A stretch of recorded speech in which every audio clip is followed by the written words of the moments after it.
it's not gonna happen. Curtizy still in the support role going into game number 2. The draft has begun. Signal Ultra Warriors ang magsisimula, sasagot ang Omega. It's blue side for Signal Ultra Warriors, which means, guys, na sila ang first pick. Ngayon, I think that other tournaments, meron mga choice kasi yung mga teams na. Katulad kahapon, kahit pa nanalo ang Bren E-Pro on the blue side, tapos dun sa first game, at nung game number 2, technically speaking, pwedeng kunin ng Happy Feet Emperors ang blue side. They still opted to go for the red side, which means na sa kanila yung 2 picks. At ito po ay isang strategy ng mga teams na ginagawa. For now, for sure, nagkapalitan, and Signal Ultra Warriors will now be dictating the draft. And man, you're asking me kanina kung gano'ng impactful ang support ni Curtizy. This is how impactful it is. And first ban ng Signal Ultra Warriors. Yeah, I was gonna say nga na parang Wolf, kung hindi pa nagsimula yung draft, kung kailangan pa natin magkwentuhan, mag-discussion, sabihin ko, worth it ba na iban pa itong Selena ni Curtizy? And maybe if it was like a 3 hero ban, maybe not, kasi ang dami pa kailangan bantayan. But dahil 5 hero ban ito, talagang naging threat niya para sa Warriors ang Selena ni Curtizy. Looking at the bans now for Omega, to start off with the Uranus. For the Warriors though, it's the Esmeralda. Wolf, talk me through this. Bakit nga ba priority pa rin si Esmeralda hanggang ngayon sa 2020? The Nationals. Last year, I can remember, definitely as a core, as a mid even, Esmeralda was already a priority. But now what makes her so evergreen? Bakit ngayon malakas pa rin siya? So I think history niyan. And Esmeralda was the strongest hero last year. Tapos unti-unti siyang na-nerf.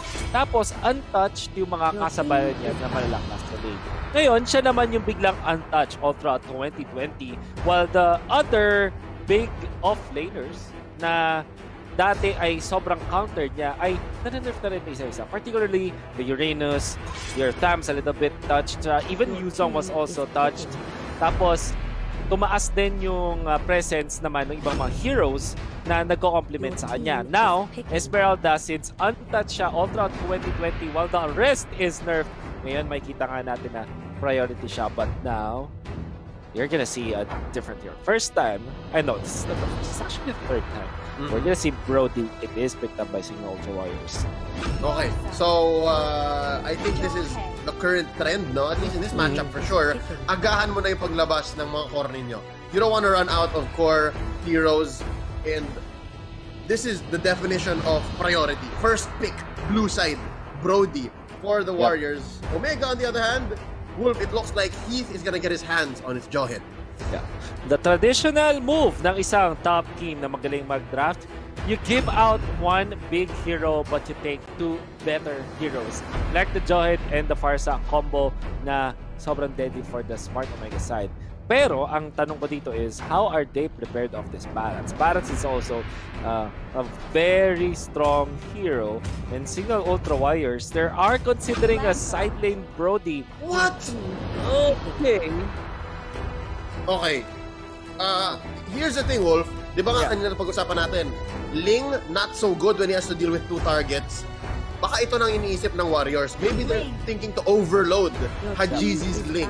And there it is already, Ling showing up, pick number 3 para sa Omega as we go into phase 2 of the match.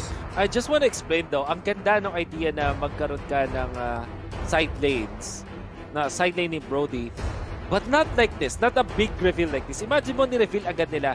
Yun nga Maybe they are scared na makuha yung Lancelot ng Smart Omega and Hajizi will just pop off. But at the same time, I don't like it kasi nakikita mo agad, alam mo na yung roles sa Signal Ultra Warriors. This is a Maidlands, a top or EXP lane Barats, and a gold lane Brody. And Smart Omega can adjust so easily with this. Uubusan nila ng mga mage na valid ng Signal Ultra Warriors. I think Smart Omega, they will consider this Farsa as a side lane, tapos kukuha sila ng Kadita, and that's definitely gonna be a problem. Tapos Ling is actually so good against Barats kasi si Barats will never be confident using the Detone as well dahil may Tempest of Blades na pang-contra doon. Yep. So, essentially, Wolf, Smart Omega, they're gonna be on the aggressive side. They're willing to adjust their laning para talaga ma-choke out yung mage choices ng Warriors. And to be honest, I don't blame the Warriors here. Kasi sobrang hirap nga naman talaga itago nitong Brody and mid-core strategy. Diba? How do you keep two top-tier heroes across 5 picks? Lalo na matalino rin yung drafter sa kabilang side, Smart Omega. So, as it is already, yeah, I'm buying it. Lalo na naban dito yung Hilda. So already, your good tanks are out of the picture, ladies and gentlemen. Wala na Hilda, wala nang Kufra, wala nang Johed. Who's left? Baksha? Atlas? Baksha might be good. I think Cho Atlas Tank is... could be Oh, good. Cho Tank, pwede pa? You know what? Honestly, Signal Ultra Warriors, nakuha nila yung mga maging malalakas na heroes. I'm just really not comfortable of the order of how they got there. Brody first pick, sure, that's good. Barrett's second pick, sure, that's good. But Lancelot being showed, that's really out of my taste. But we'll see. Baka naman ang Smart Omega ay... baka naman may prepared ang Signal Ultra Warriors with this. Ganito, Wolf. Ang naisip ko lang din, Signal Ultra Warriors, they're saying, basta mailusot natin, let's do it. And I think it's easier to do that than to play a lineup that is not very good in an actual game. Yeah. So parang they're investing in the weaponry that they can come in. Maganda yung baril natin. Pagdating natin sa battlefield, mas madali yung trabaho nun. And right now, they have the last 2 picks here, and the Kadita and Akai isn't as bad as we thought it could be. Or even the Atlas. Atlas. Water combo. Let's go. Pero Leo, I think I mentioned this Kadita earlier, how good it will be for Signal Ultra Warriors. Tapos dapat ipapunch yung Smart Omega. But Smart Omega, they kind of thought, ano kaya yung mas problema sa atin? Especially we're running the lane. Mas problema ba talaga si Kadita or si Hilda? And they decided Hilda is the better problem. Now, I think Signal Ultra Warriors honestly got away with their read. Yes. Siguro ang pinaka-weak link dito is the fact that Atlas is not the best hero there is when it comes to the tank. But this combo that they have, I like it a lot. Ang ganda ng mga heroes na nakuha nila. Natalia isn't as comfortable against Kadita because of the Thalassophobia passive. But then again, ang ganda ng combination na nakuha dito ng Signal Ultra Warriors. Makes me think though, Smart Omega is a team na rarely mo ma-outdraft. And them showing and giving, actually, binigyan nila ng bigay hilig sila sa Signal Ultra Warriors. Parang mas nakakatakot in a way. But are they actually prepared for this kind of greedy lineup from Signal Ultra Warriors? Let's find out. What's scarier, Wolf, is this might just be like game 1 wherein pinatikim ng SMO ang Signal Ultra Warriors ng isang malupit and then they stop them the entire game. That's very much possible here, given that, yes, you can have your greedy lineup, but when it comes into the game, especially with a Natalia, we can nip it at the bud. Ladies and gentlemen, that could very much be possible dahil mas open yung draft para sa Omega. Omega was not thirsty or hungry for any specific heroes dahil ang draft nila is across the board. They're not relying on one specific or 2 specific combos. For Signal Ultra Warriors, it's that specific story, ladies and gentlemen. Yung Lancelot at Brody. Yan ang kailangan natin bantayan to see if they can force a game number 3. Quick pause lang, just ensuring the connection here. Wolf, I'd like to agree with you na baka nga nakaisa dito ang Signal Ultra Warriors. They got away with it.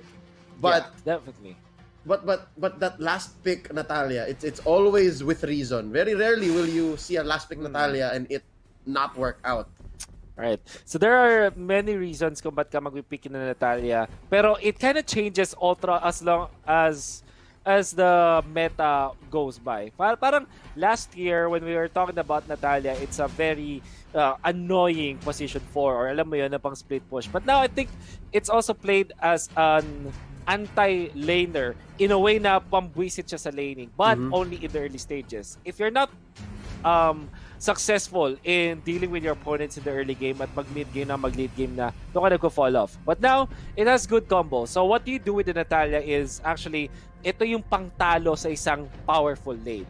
Like for example, makakita ka ng Esmeralda going up against a weak laner like Ruby or Uranus. Tapos parang mananalo yung Esmeralda. Pero all of a sudden, kapag nakikipaglaban kayo, may magiging low kayo parehas and Esmeralda relies on healing up. Biglang may Natalia up there. That's how strong it is. And it will be paired up against the Brody. I've seen this so many times in professional streams na nakikita ko. And yung Brody, minsan nag-min-max siya against the hero na usually kaya niyang talunin. Tapos biglang may Natalia.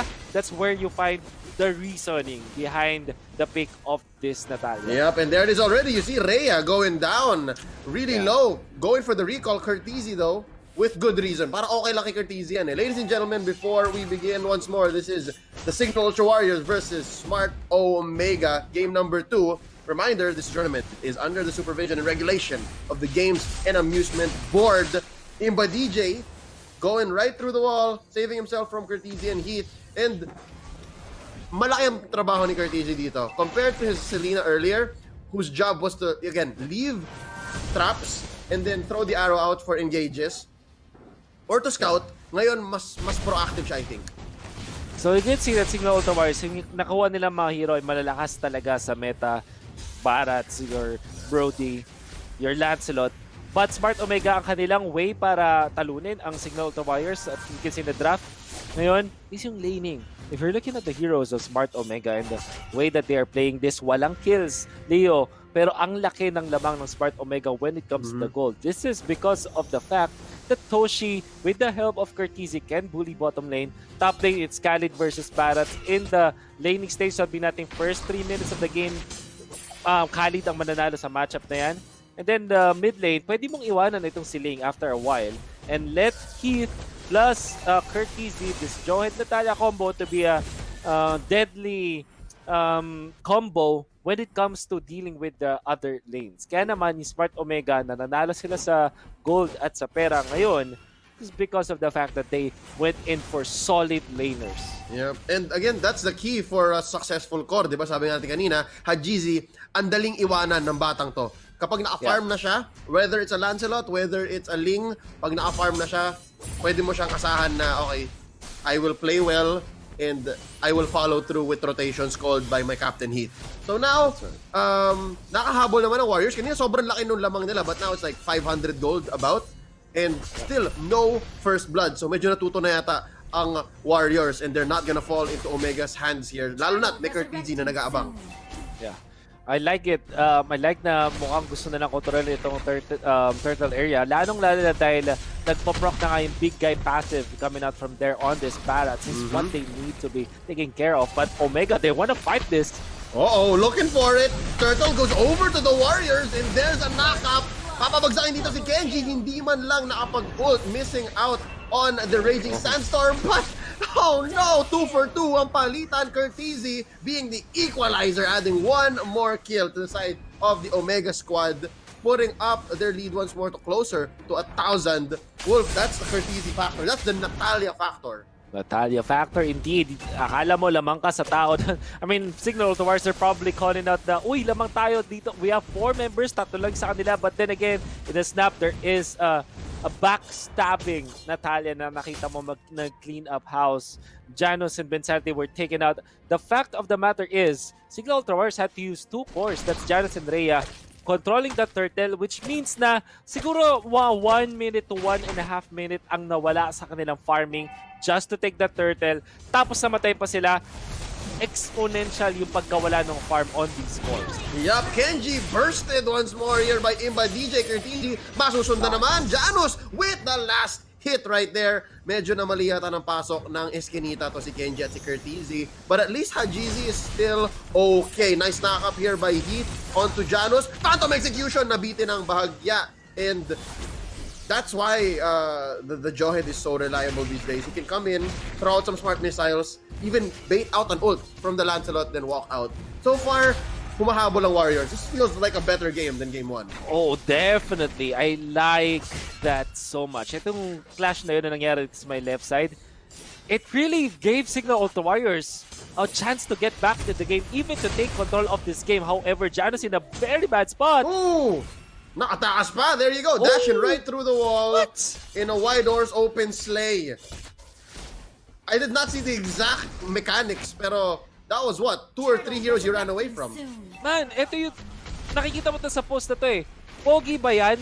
Eh hindi nga marunong mag-unli dash yan sa Lancelot. Janus just showed, pogi na ako, marunong pa ako mag-dash, unli. He got away from maybe 10 miles, ewan ko kung ilang, or a kilometer in just a snap.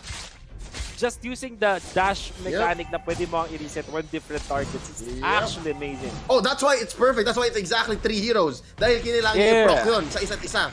So, with that, gulo-gulo no jutsu, they're gonna be trading bottom for top. And I think 100% Wolf, 100% Turtle going over to Signal Ultra. Oh, wow. I wanna say kanina yung nangyaring, yung sinasabi kong gustong ginawa na siguro to Warriors was that clash against Smart Omega really give them a position to be back into the game. If they continue to pressure lanes, nako, nakita mo yung comeback, nakatuloy to, bait plays kami na from there na napa-ako na Barats, will be punishing Khalid for sure. Oh, Kenji, not a good start for this Khalid. But because of that, big 4-man rotation up top, 3-man rotation, mapag-push sa mid si Hajizi. And not a chance for that turret to defend itself. No heroes from the Warrior side coming in. Ngayon, maghahabol sila. And it's not a good idea. I understand now, Wolf, why the Atlas is not so good in this meta. It's because very fair siya. Makikita mo siya kung papasok siya. Yeah, you see, coming from a mile away. But say, you talked about Kenji not having a good time. I would say na ito yung isa sa mga worst Khalid games. And can only say that kahit yung fact pa lang na may kadita sa kabilang team, that's already bad. Kasi never ka magiging comfortable na magkaroon ng quick sand guard or even your raging sandstorm. You can see it where it lands. So napakadali na mag-stun using this kadita as well as your target practice para sa isang Lancelot. Pwede napakadaling igit na sa'yo ng Thorn Throws when you're na quick sand guard. Plus the fact that Barats will just stack on you. This is really problematic para sa isang Khalid. Na if Kenji wins with this, man, nako, kailangang masahihin si Kenji mamaya na sobrang hirap ng Khalid game para sa kanya ngayon. Hold up, Bensanity, nag-aarap ng magandang fatal links, naisahan si Heat, iba DJ bursting him down. Rhea though gonna be taken out by Curtizi, and that's the Natalia doing their job. There is the Thorn Rose by Janus. Nakaisa. Double here, though, for the side of the Warriors. It's a 2 for 3 so far lamang ang Omega at maaisahan pa. Triple for Hajizi. There is still here. The big guy gets away. Flicker out para sa Barats. And just with that turnaround, Omega once more in a dominant position. I was gonna say, Wolf, before that big team fight, no, napansin ko lang, advance mag-isip ang Smart Omega dahil kanina pa nag-split push si Hajizi. Yeah. Man, you want to say that whatever it is that Smart Omega did right in the previous game at kung ano man yung mali na ginawa ng Signal Ultra Warriors previous game, nag-culminate silang dalawa doon sa clash na yun. Like you said, split pushing for Smart Omega, that's a set play, setting up play, di ba? Para makapag-set up for this big clash. Then, Signal Ultra Warriors, they're not coordinated. They went in one after another. Kung na-combo nila yung mga skills nila, they could just eliminate one after the other. Smart Omega kasi ang taas ng burst potential nila. But that did not happen. Masama din yung pwesto ni Rhea. Imagine if there was there already at the start of the fight, in the middle of it all, using kanyang Detona's welcome. It's a completely different story.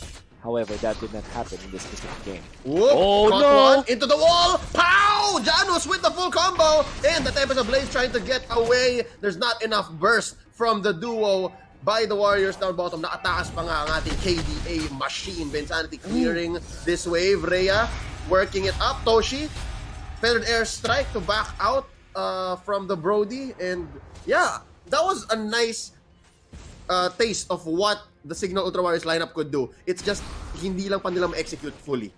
I want to say though, I want to see the items if Hajizi actually went for tough boots. Because that's the only reason like, he'll be able to indeed went Not for even tough boots. Napaka-smart ng pag-iisip though. He knows na it will just take a little bit of chain stun for the Signal Ultra Warriors to take him down. But that did not happen even with the Detona's welcome. Siya nakatakas ng napakadali doon, men. CC reduction is key, guys. CC reduction is key. And I think ito yung kulang sa Warriors draft kanina. Wala silang lockdown. That's right. This time That meron. was so smart from Hajizi. Pero nabasa ni Hajizi, and even there is having a hard time. That's gonna be the shutdown onto the previously 4-0-1 Detona. And just like that, nag-swap na agad. Omega now on the offensive. Taken out Iba DJ Curtizi with it. Bursted down though by Rhea. Nakapaghiganti na ang ating Brody. But with that being said, Heath is not letting go. Parang gusto niya talagang kunin to Lord na to very early on. He is the one that can actually afford it. Tapos ilalasit na lang yan din yan ni Hajizi. While the rest of the gang, they're just clearing out the waves. Kenji already knows na ang kanyang trabaho dito is maki-teamfight at mag-shove ng waves. Just be into the front lines. Commit on him as well as Toshi. Habang si Hajizi, gawin mo na kung anong discounting gusto mong gawin. And you can see na kahit pa may potential na mapitas siya dahil lang sa kanyang itemization at sa understanding niya ng limits ng hero compared to his matchups, he's actually winning this. This is Smart Omega really, I would say, outclassing in the last few minutes ang Signal Ultra Warriors. Yep, and I think this is a strategy that the Omega squad used earlier. Kung kanina maalala mo, Wolf, di ba? Si Toshi, yung parating binubugog na maaga. Tapos nag-swap roles na lang siya as the Chang'e before it's too late. And I think this is what Kenji's doing here as well. Alam niya na parang, okay, mainit sila sa akin. So I have to make sure that whenever they visit me, it's worth it. Magsasayang ng oras nila. And right now, they're in a better position for that. And look at this now. Feather Dare strike once more by Toshi. Pinasabugan si Dare. Not enough stacks on the get big. Taken out the Barats just like that. Lord marching up top, bottom, and mid. The rest of Omega. Wolf, at least, minimum at least, isa ang mabubutas na side ng Warriors. We'll find out kung madedepensahan ba ang kahit anong lane dito ng Signal Ultra Warriors. They don't have the best wave clear as of this moment without Dare in there. Kaya naman dalawa din yung nakuha ngayon ng Smart Omega. Even the mid lane is gonna be taken down. Ooh, Feather Dare strike by Toshi. Artillery in the base. Enemies inside, behind enemy lines. Ben Sanity not catching anyone with the Fatal Links. Rhea, meron pa ni ult there as well with the Detona's welcome ready. And all lanes taken out, Wolf. All lanes taken out, pero nabuhay pa rin sila. Depensang Marino dito para sa Signal Ultra Warriors. Smart Omega knows the mechanics talaga. Purify para kay Toshi para matakbo, while for Kenji, it was the Raging Sandstorm to get the well-timed crowd control immunity para hindi rin makontrol ng Fatal Links. Now, this is definitely disastrous for Signal Ultra Warriors. I want to say na kung mas maganda sana yung mid-game result for Rhea, this will be defendable. Kumbaga, kaya mo nilang patagalin yung laban, but that might not happen at all right now. Throwing him into the base. Kenji, Raging Sandstorm on the way out, but another Fatal Links. Oh, there's a quick Sun Guard! Wolf, hindi nila mapatay si Kenji!